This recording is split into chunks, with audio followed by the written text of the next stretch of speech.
Praise the lord. యేసుక్రీస్తు వారి పరిశుద్ధమైన నామంలో మీ అందరికీ వందనాలు, శుభాలు తెలియపరుస్తున్నానండి. సమూయేలు రాసిన 2వ గ్రంథం 7వ అధ్యాయం 29వ వచనం. నీ ఆశీర్వాదము నొంది నా కుటుంబము నిత్యము ఆశీర్వదింపబడును గాక అని దేవుని వాక్యం సెలవిస్తుందండి.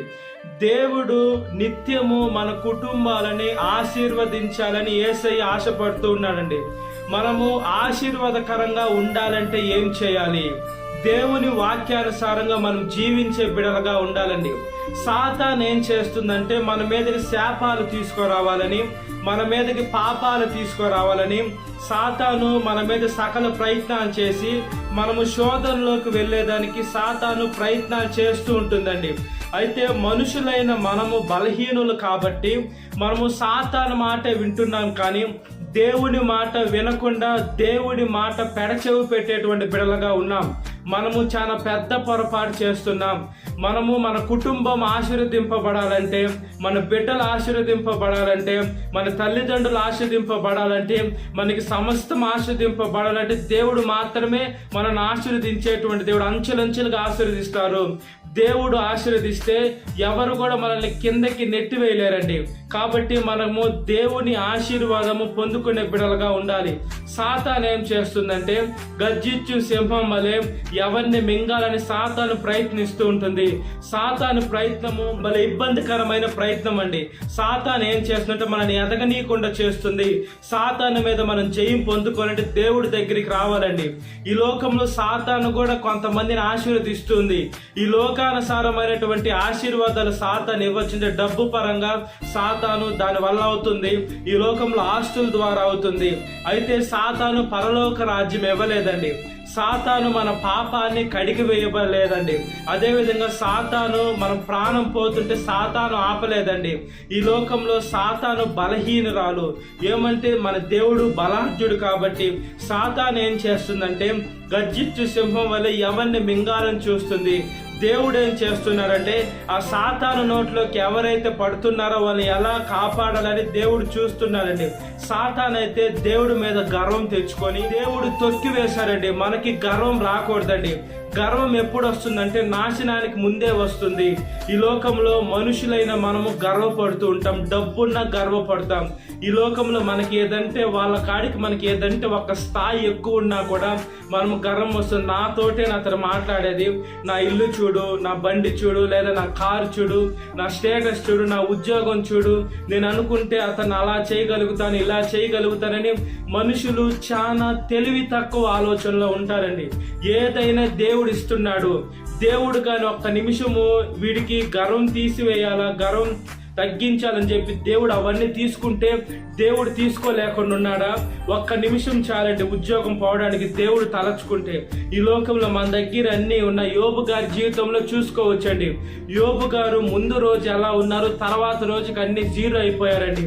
దేవుడు వల్ల అసాధ్యమైనది ఏమి లేదు. ఇచ్చేది ఆయనే, తీసుకునే అధికారం కూడా ఆయనకు ఉంటుంది. అయితే యోబు గారి జీవితంలో దేవుడు తీసుకోవాలి. యోబు గారి జీవితంలో సాతాను నువ్వు యోబు గారి చుట్టూరు కంచె వేసితివి కదా అంటే దేవుడు కంచె చేసిన తర్వాత ఆ సాతాను యోబు గారిని ఎంత శోధించినా కూడా యోబు గారి ప్రాణంతో ఉన్నాడు కాబట్టి, ప్రాణం అయితే సాతాను ముట్టలేదు కాబట్టి ఆ ప్రాణాలు యోబు గారు దేవుణ్ణి సేవించారండి.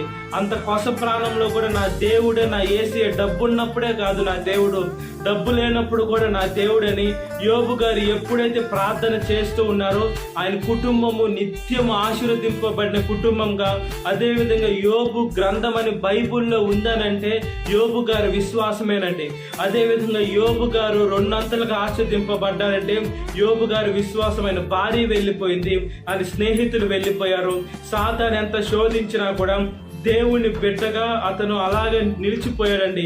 చరిత్రలో కూడా నిలిచిపోయారు. శ్రమలంటే యోబు గారినే సూచిస్తూ ఉంటుందండి. మన జీవితంలో చిన్న శ్రమలు కలిగితే, మన జీవితంలో చిన్న ఇబ్బందులు కలిగితే మనము దేవుణ్ణి సనుక్కుంటాం, కొనుక్కుంటాం. మనం దేవుణ్ణి నానాక మాట్లాడతాం. ఏమంటే మనం పొరపాట్లు చేస్తాం, మనం పాపాలు చేస్తాం, మనం అతిక్రమాలు చేస్తాం.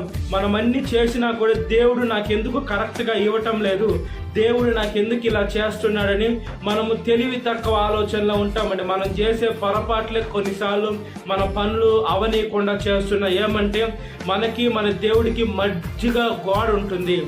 మన పాపాలు మధ్యలో నిలబడి మన ప్రార్థనలు దేవుడి దగ్గరికి వెళ్ళనీయకుండా మనం చేసే అపరాధాలే ముందు ఉంటాయి. కాబట్టి మనం ప్రతి ఒక్క పాపాన్ని దేవుడి దగ్గర ఒప్పుకొని విడిచిపెడితే మన కుటుంబం దేవుడు నిత్యం ఆశీర్వదించేటువంటి దేవుడు. కాబట్టి మనం దేవుని వాక్యానుసారంగా బ్రతుకున్నట్లుగా ప్రార్థన. మహాపరిశుద్ధాత్మ దేవ, మా ప్రియ పరలోక తండ్రి, మా కుటుంబాన్ని ఆశీర్వదించేటువంటి దేవ స్తోత్రమయ్యా. మా కుటుంబాన్ని నీ సేవలోకి ముందుకు తీసుకొని వెళ్ళమని అడుగుచున్నానయ్యా. సాతాను ఏం చేస్తుందంటే గర్జించు సింహం వలె ఉందయ్యా. సాతాను ఎవరిని మింగాలని చూస్తుందయ్యా. సాతాను మీద మేము పూర్తిగా జయము పొందుకునే శక్తిని దయచేయండి అయ్యా. సాతాను మీద మేము విజయము పొందుకునే శక్తిని దయచేయండి అయ్యా. వేసే సాతాను తల మీద మా మోకాళ్ళు పెట్టి అనగదొక్కి చితకదొక్కే శక్తిని దయచేయండి అయ్యా. సాతాని దాని అనుచరులు నజరేయుడైన యేసుక్రీస్తు వారి పరిశుద్ధమైన నామంలో పతనమై పోవుదురు గాకాడు వేడుకుంటున్నానయ్యా. ఈ లోకంలోనయ్యా యవనస్తురాలు మీ మార్గంలోకి రానియకుండా ఈ లోకంలో శరీరాశ నేత్రాశ జీవడం చూపించి పాపంలోకి వేసి లాగేసుకుంటుందయ్యా. బైబిల్లో మీ వాక్యము యేసయ్యా ప్రతి ఒక్క కుటుంబము నిత్యము ఆశీర్వదింపబడాలి అని మీ వాక్యం సెలవిస్తుంది. ప్రతి ఒక్కరిని మీరు ఆశీర్వదించాలని మీరు ఆశపడుతున్నారయ్యా.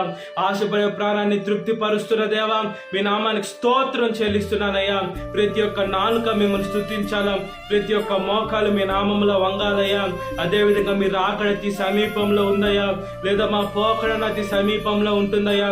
మీ రాకడ వచ్చినా మా పోకడ వచ్చినా మేము ఎత్తబడే సంఘంగా ఉండునట్లుగా ప్రాధాయపడుతున్నాం. సాతాను దాని అనుచరుల దగ్గర నుంచి మేము తప్పింపబడాలని నీ పాదాల దగ్గరికి వస్తున్నానయ్యా.